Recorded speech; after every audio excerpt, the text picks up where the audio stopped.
Good evening! Welcome back to my channel. Ngayon guys, magluluto tayo ng manok. So ito na yung manok ko guys. Whole chicken yan siya. Tapos hinugasan ko na siya ng maigi sa vinegar. Tingnan nyo, mapukla na guys. Tapos yung ating liver chicken at saka gizzard. Yung balon-balonan ba sa Tagalog?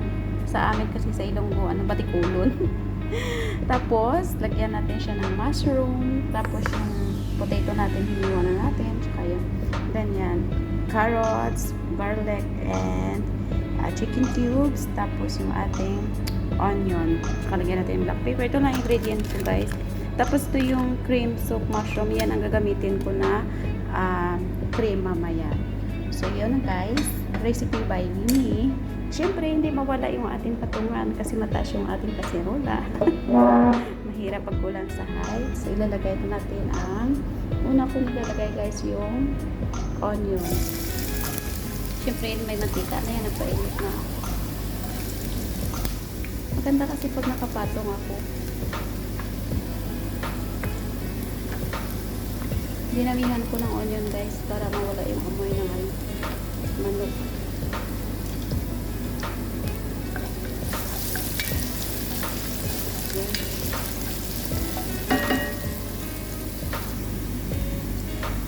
Yan na guys, pag lumambot na yung ating onion, ilagay na natin ang ating garlic.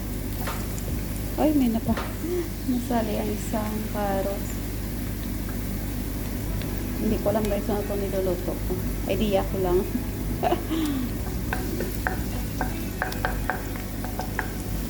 Tayo natin na muna magpula yung bawang, tsaka ilagay natin yung ating manok.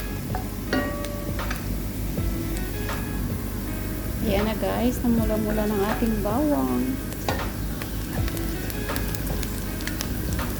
Ngayon ilalagay natin ang ating manok.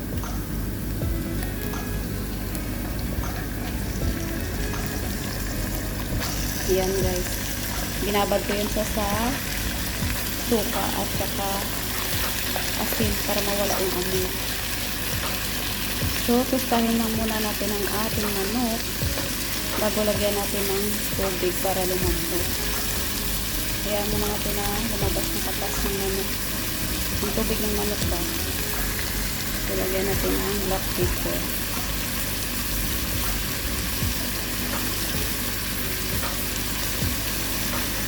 Lagay ko ng cubes guys para manuot yung lasa dyan mamaya.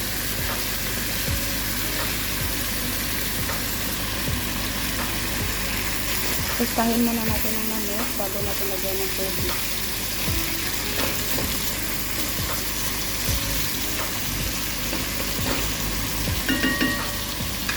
Takpan muna natin.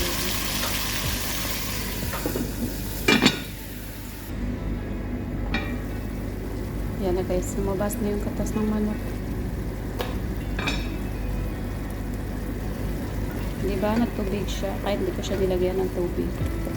Katas siya ng manok guys. Hintayin natin siya matuyo tapos lagyan natin mamaya ng tubig para lumambot pa siya.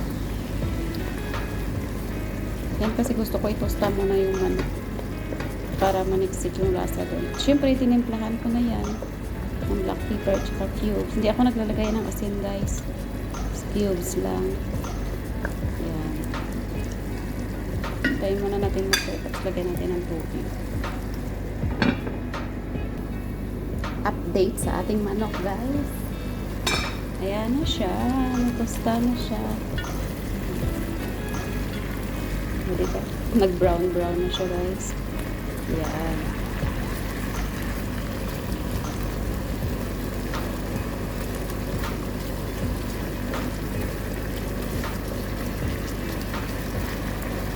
Diba?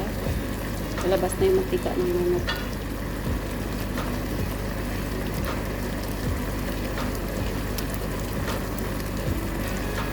Diba, tasty na siya.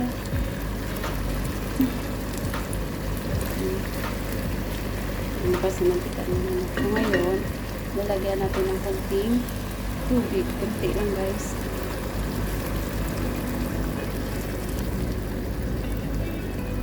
At syempre, para mas madali guys, magpakulo na muna kayo ng tubig, tsaka ilagay nyo. ilagay yung ating ibang ingredients. Palambutin muna natin ang manok. Kuluan muna natin mga 10 minutes lang. Lalambot na yan. Diba? Ayan na guys, malambot na siya. Tinikman ko ng aking manok. Malasa na rin siya. Ngayon ilalagay natin ang ating potato.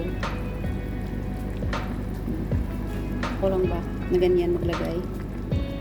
Ayaw ko kasi na hinahalo-halo sa lagi. Kasi hanggang lalambot yung potato, lalambot pa yung manok.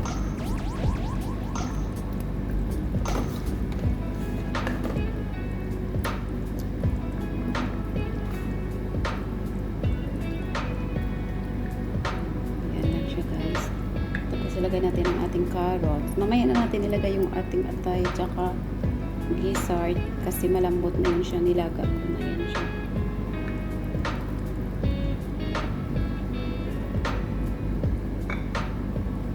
Yan. Hindi lang natin haluin para hindi madurog. Ito yung cream na ilalagay ko guys. Ito yun siya. Cream mushroom. Yan siya. Yan. Yan nilalagay ko. Pero una, tinunaw ko siya muna sa malamig na tubig. Bago natin ilagay doon. Para hindi siya mamuo. Hindi na nga. Diba? Hindi na siya buo-buo.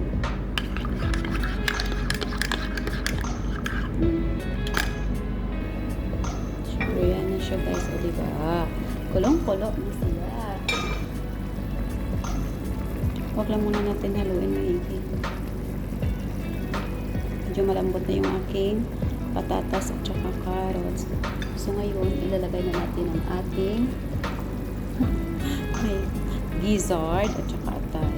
Kulang ba guys? Ang dami. Diba? Ganyan lang yan siya.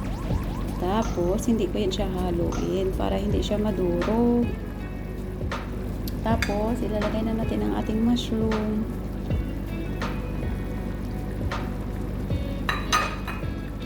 Siya haluin. Yung mushroom ko guys, fresh yan siya pero nilagay ko sa freezer para hindi siya masira. Kaya na ganyan yung itsura niya. Kasi pag hindi mo ilagay sa freezer, ilang araw na masisira siya. Yan na. Takpan muna natin. Hindi lang natin haluin para hindi siya magdurog-durog. Ayan na siya guys. So diba? Hindi ko yan siya hinalo. Kasi ayaw ko madurog yung yung atay. So ngayon ilalagay na natin ang ating soap. Ayan. Yung soap, yung cream pala natin. Ayan siya. O diba wala na siyang buo-buo. Lilipat ko siya dito kasi doon sa cup kanina masyado siyang maliit.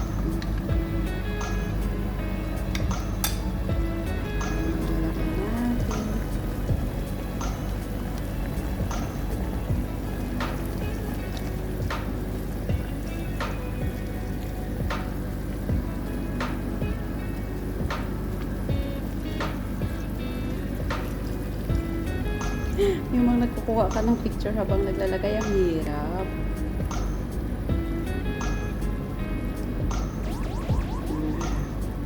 Sa wakas, nakakuha din ng magandang picture.